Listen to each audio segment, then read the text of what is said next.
rápidamente, atentos. Buenas noches, queridos invitados, invitadas. Esta noche vamos a poder tener el gusto de poder explicar sobre el tema de escepticismo profesional. Y como integrantes del grupo estamos mi persona, Emilio Nicolás y María Ivette López.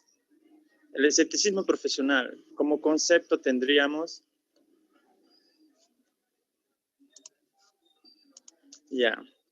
el escepticismo profesional, según las NIAs, es una actitud que implica una mente inquisitiva. Inquisitiva, ¿a qué nos referimos? Inquisitiva es que requiere o investiga detalladamente.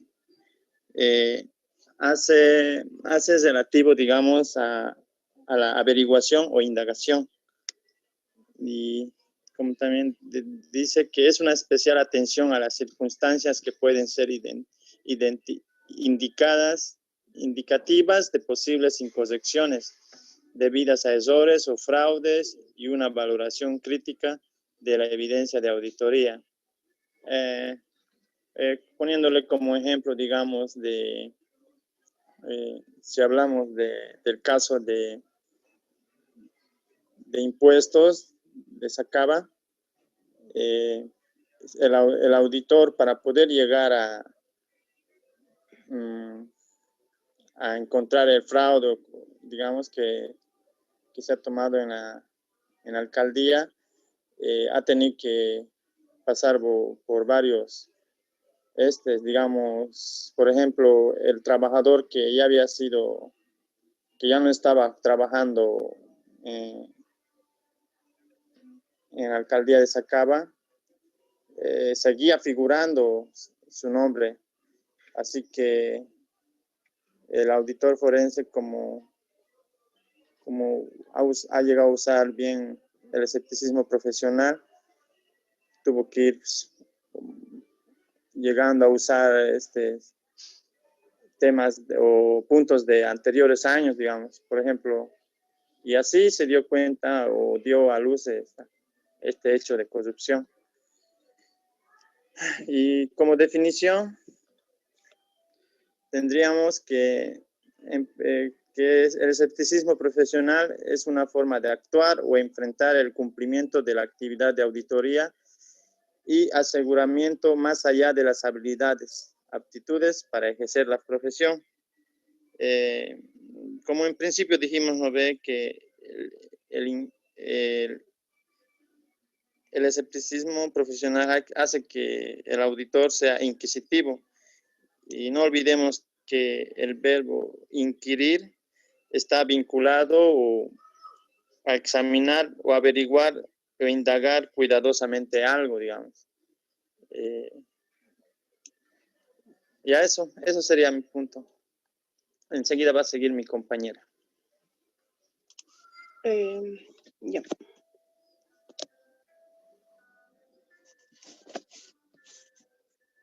¿Se ve? Buenas noches, compañeros, buenas noches. Continuando, escepticismo profesional, la importancia. Importancia es una parte integral de un conjunto de habilidades del auditor y es estrechamente relacionada con el juicio profesional de ambos. Son esenciales para desempeñar una auditoría independiente y son elementos claves que contribuyen a la calidad de la auditoría. Es fundamental para mantener una actitud objetiva e independiente que permita al auditor un enfoque de indagación al aprobar, corroborar, evaluar la información y a llegar a una conclusión. Componentes del auditor, escepticismo profesional, son 3. Atributos, conjunto de habilidades, conocimientos, destrezas que posee la persona que realiza la auditoría. Mentalidad implica que el auditor no debe asumir que las direcciones es deshonesta ni tampoco que es completamente honesta. La acción, evaluar riesgos de errores, asignar y superar al personal, reunir y evaluar diligentemente las pruebas y evaluar críticamente la evidencia. Esto nos lleva a que un auditor se requiere escepticismo profesional. El auditor mantendrá una actitud durante la auditoría, reconocimiento de pensar una experiencia sobre la honestidad, integridad y responsabilidad, que esto nos lleva a una honestidad y deshonesto.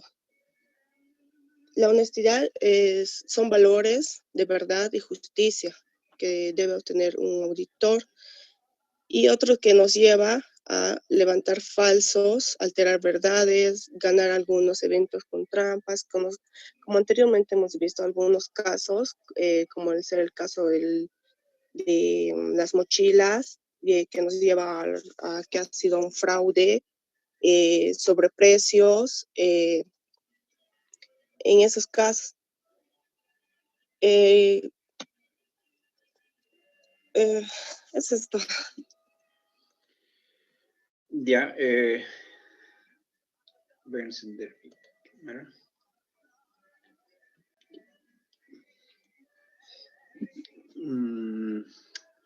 Ya, el escepticismo profesional es una actitud que incluye estar alerta. Por ejemplo, o sea, el auditor tiene que estar alerta en una auditoría, por ejemplo, en la evidencia que es inconsistente con otra evidencia obtenida. Esto se refiere que una evidencia que te den, o sea, una primera evidencia que te den no puede ser, bueno, tal vez te van a dar otra evidencia que va a ser que la primera evidencia que te han dado vaya a tener algunos errores, digamos. Te vas a dar cuenta y recién que esa primera evidencia no es tan fidedigna, digamos. Ahora pasamos a la información que ponga en duda la confiabilidad de los documentos y las respuestas a las preguntas que se utilizarán como evidencia. Entonces, eso se refiere a que la información, o sea, que te den, no puede estar igual a la documentación. O sea, la documentación que te den, la documentación puede ser alterada. Y tú para darte cuenta, el auditor para darse cuenta tiene que ser bien minucioso, ¿no? En su trabajo tiene que ver pequeños detalles y buscar la información, digamos. Si ese día, si digamos, por ejemplo, en un almacén que se haya metido una cantidad de productos, bueno, en papel dice que sí han ingresado, pero ahora, cuando ingresa siempre ponen las firmas, ¿no?, de quienes han hecho ingresar. Entonces, tiene que ir al auditor a preguntar al almacenero, por ejemplo, decir, sí, y el almacenero tiene que dar la información que sí ha hecho ingresar todo ese producto. En caso contrario, que él diga, no, ese día no ha entrado nada y esto no es mi firma, o puede ser, sí es mi firma, pero tal vez lo han falsificado, podría pasar. O sea, entonces hay que buscar la información. Esa información no hay que directamente confiar netamente en los documentos.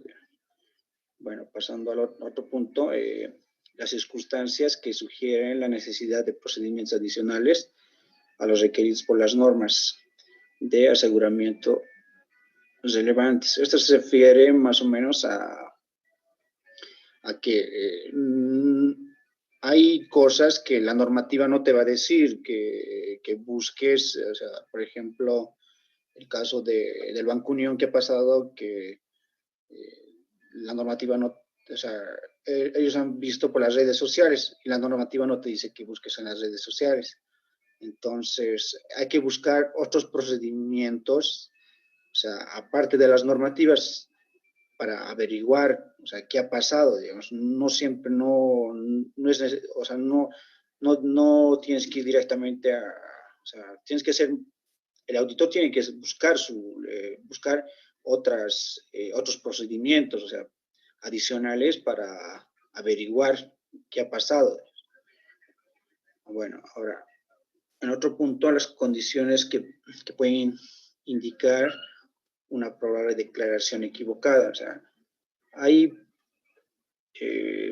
no se pueden condicionar, digamos, las declaraciones de alguien, porque puede llevar a errores, digamos. Si está condicionado de que esto tienes que decir, no, él tal vez no va, su declaración lo va a hacer de manera equivocada, entonces no va a poder decir todo lo que tiene que decir, digamos.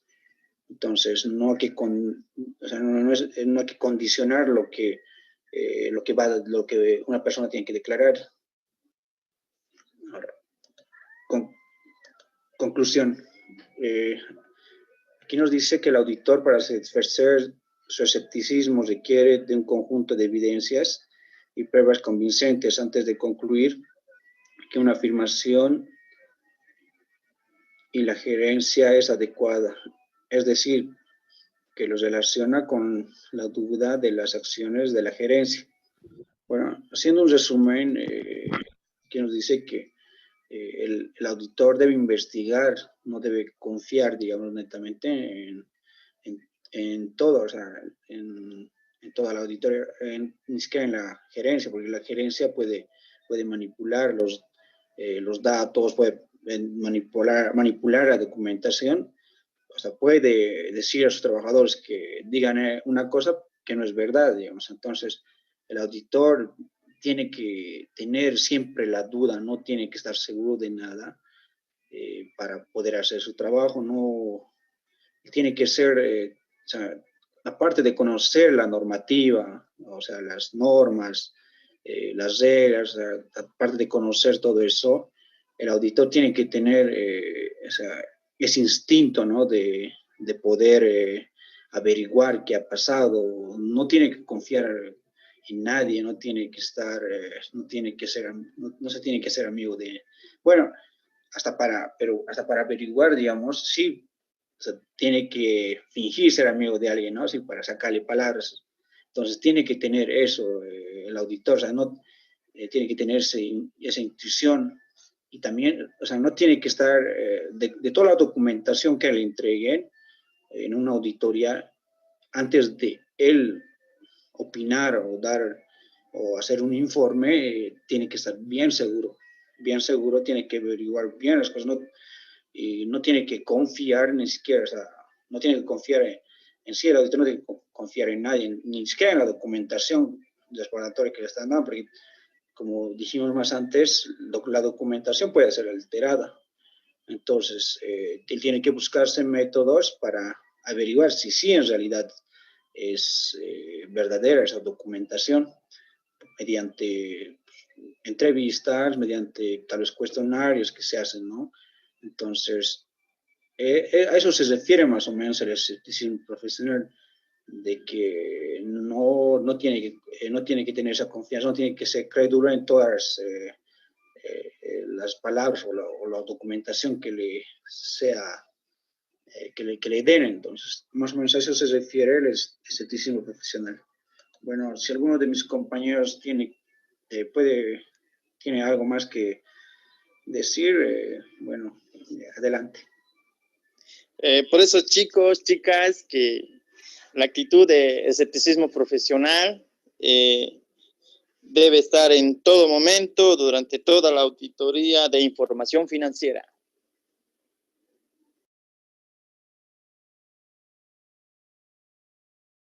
Ya, bueno, no sé si también Beth quiere decir algo, o no sé. Sí. Un auditor aplica el escepticismo profesional a su auditoría. Impacta directamente la calidad de su servicio.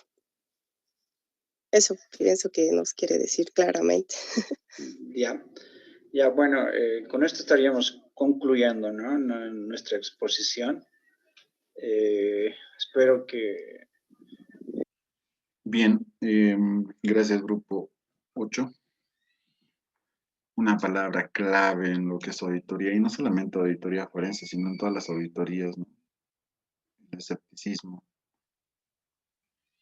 Una palabra que básicamente se puede resumir en ser detallista. ¿no? Tener esa capacidad de mirar detalles que de repente a simple vista no significa nada, ¿no? Y eso es pues algo que el auditor desarrolla en base a la experiencia, ¿no? Y es importante, esto es netamente a base de experiencia y lo vamos desarrollando durante nuestra vida profesional, ¿ya? Muy bien, vamos a pasar con lo que es las preguntas rápidamente. Giovanna Mariaca.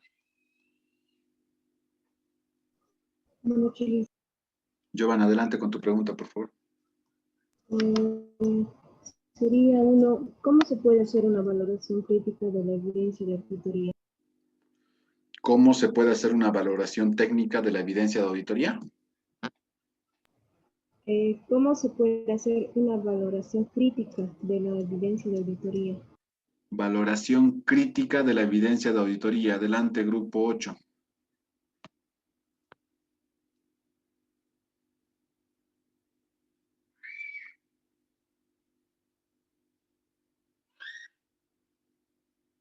Grupo 8 está.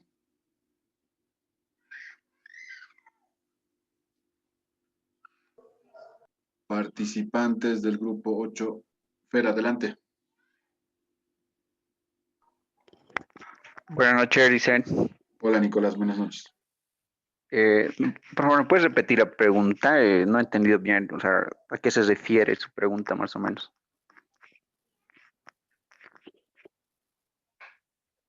Hay un punto donde hablaron sobre la valoración crítica y más o menos cómo se puede hacer esa valoración crítica en la evidencia de auditoría. La pregunta va en el sentido de la valoración crítica de evidencia, Nicolás.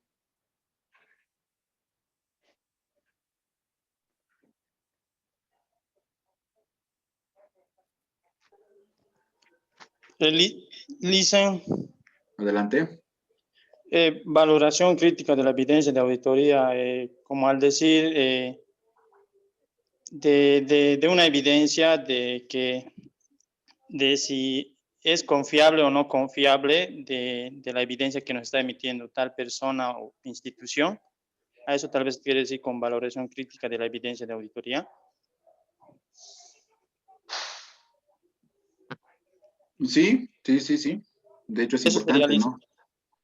Sí, evidentemente es eso, Fernando, bueno, dicho en otras palabras, pero es importante valorar la evidencia que el auditor llega a obtener durante este proceso de auditoría, ¿no? Sí, Lisa. Cuando hablamos de una auditoría forense, pues estamos hablando de documentación importante que va a servir de respaldo en nuestro informe. Entonces, la valoración tiene que ser minuciosa, tiene que ser con mucho detalle, tiene que ser, se tiene que garantizar que esta información sea totalmente confiable, mejor si es emitida por un tercero o por un externo, ¿no? Porque eso da mucho más fiabilidad al documento. Entonces, ese es el proceso de la valoración crítica. Le pregunté a Daisy, ¿no? Perdón. Giovanna. ¿Ya? ¿Quedó claro, no, Giovanna? Sí, bien. Muy bien. Una pregunta más. A ver. Berta Vargas.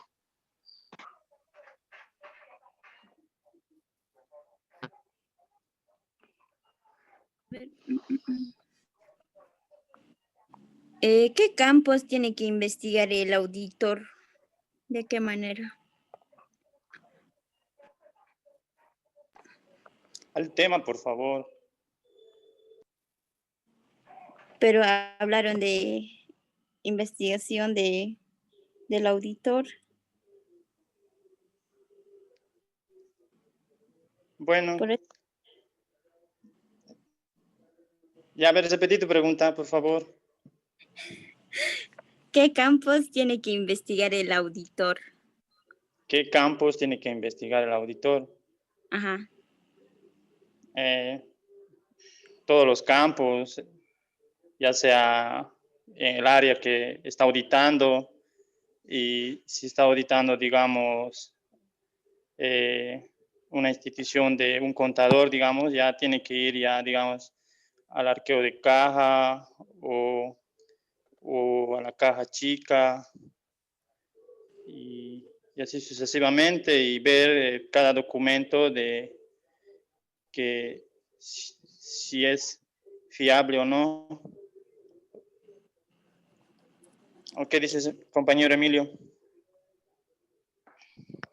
Buenas noches.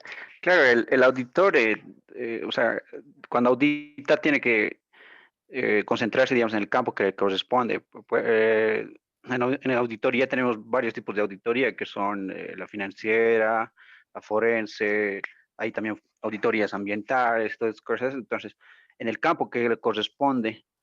Ahora, nosotros como auditores tenemos que tener ese escepticismo profesional para hacer una auditoría, es no confiar en toda la documentación que te otorguen. Ahora, como dice mi compañero, el campo es amplio, ¿no? Para la auditoría, entonces sería eso más o menos. No olvidemos que el escepticismo profesional no solo tomamos en auditoría forense, también tomamos en auditoría financiera, todos los tipos de auditoría que conocemos.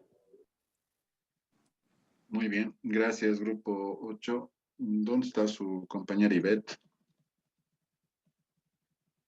Aquí dice. Que no se pronuncia. Sí, como anteriormente dijo, ¿no, licenciado? A lo que estaban diciendo, obviamente que es de acuerdo al campo de la auditoría que se está realizando, ¿no? Para poder investigar todo el proceso, o sea, todo, una auditoría, o sea, tienes que investigar, ¿no? A eso se refiere. Ya. Es evidente cuando una persona explica y trata de expresar lo que ha entendido, ¿no?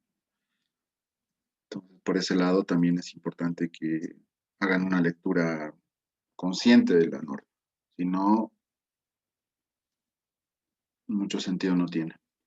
Ya está bien, vamos a pasar ya al grupo 8, ya para concluir. No sé si les vaya a gustar, mentira. Espero, bueno, así, para mí el escepticismo es eso, ¿no? En conclusión es que no se debe confiar en nadie y en nada antes de poder hacer un informe. Entonces, yo me despido con esto, voy a pedir a mis compañeros que también lo hagan y con eso estaríamos concluyendo esta exposición. Bueno, gracias por su atención. Hasta luego. Esta nueva. Bien, señores, iniciamos con el grupo 9, por favor. Ahora sí está bien. Siguiente, que trata de la discusión entre el equipo de trabajo. La norma internacional NIA trata de la responsabilidad que tiene el auditor respecto al fraude en la auditoría de los estados financieros. Como concepto de esta discusión entre el equipo de trabajo tenemos que ver qué es la discusión entre los miembros del equipo de trabajo y es una determinación del socio del trabajo bajo que tiene el fraude. En esta norma internacional tiene la responsabilidad de identificar si hubo un error o un fraude. Entonces, el error se lleva que es un error que no fue intencionado. El fraude es un fraude intencional que ha sido deliberado o llevado a un engaño de los usuarios de los estados financieros. El fraude se puede dar por presiones internas, ya sea en empresas internas o externas o fuera de ellas. En la discusión entre los miembros de trabajo tenemos, se dice que es la discusión entre los miembros del equipo de trabajo del encargado y que el socio del encargado determine las cuestiones a comunicar. Los miembros del equipo de trabajo que no participen en la discusión pondrá un énfasis en especial en el modo en que los estados financieros de la entidad puedan estar expuestos a la incorrección del material debido a fraude o a partidas en las que se puede afectar, incluida la formación en que se podía producirse el fraude. La discusión de los miembros del equipo de trabajo se desarrolla obviando la opinión de los miembros del equipo de trabajo puedan tener sobre la honestidad o puedan trabajar sobre la honestidad e integridad en la dirección de los responsables del gobierno de la entidad. Y en esto podemos ver que el miembro del equipo de trabajo tienen que discutir sobre la susceptibilidad de los estados financieros a representación errónea, puede ser por error o también puede ser por fraude. Y como ya hemos mencionado, el fraude puede ser intencional y el error no. Y con esto le voy a dar lugar a mi compañero para que continúe con la exposición. Buenas noches, yo voy a continuar con la exposición. La discusión entre el grupo de auditores, los que van a realizar la auditoría, se realiza con una actitud mental inquisitiva, donde el grupo de auditores no deben tener ninguna creencia positiva del miembro de equipo de trabajo de la entidad, ya sea de la administración y los encargados del gobierno corporativo. Ya. La discusión influye en qué? Uno, en intercambio de ideas entre los miembros de equipo de trabajo sobre cómo ver dónde creen que los estados financieros de la entidad puedan ver susceptibles a presentación errónea importancia relativa debido al fraude. Este punto consiste en que los miembros de la auditoría, el equipo, cada uno aporte sus ideas, ya sea de sus experiencias en sus anteriores auditorías. Ya ellos más o menos saben en qué parte de los estados financieros existen falencias o donde se pueda realizar fraude, ya sea en el activo disponible, activo fijo o en el activo realizable. En el segundo punto, consideración de circunstancias que podrían ser indicativas de manejo de utilidades y las prácticas que podría ser la administración para manejar las utilidades que pudiera conducir a información financiera fraudulenta. Esto consiste en que los auditores tienen que verificar cómo está el manejo de la entidad y cómo se encuentran los estados financieros. Si es que la utilidad está de manera adecuada repartida entre los socios en sus inversiones o es que exista algunas transferencias a empresas fantasmas, ya que hay algunas empresas que se hacen pasar como existentes, pero no existen y se realizan transferencias. En el siguiente punto, consideración de los factores externos e internos conocidos que afecten a la entidad, los cuales pueden crear un incentivo o precisión para que la administración u otra cometen fraude. Se debe realizar, bueno, los auditores realizan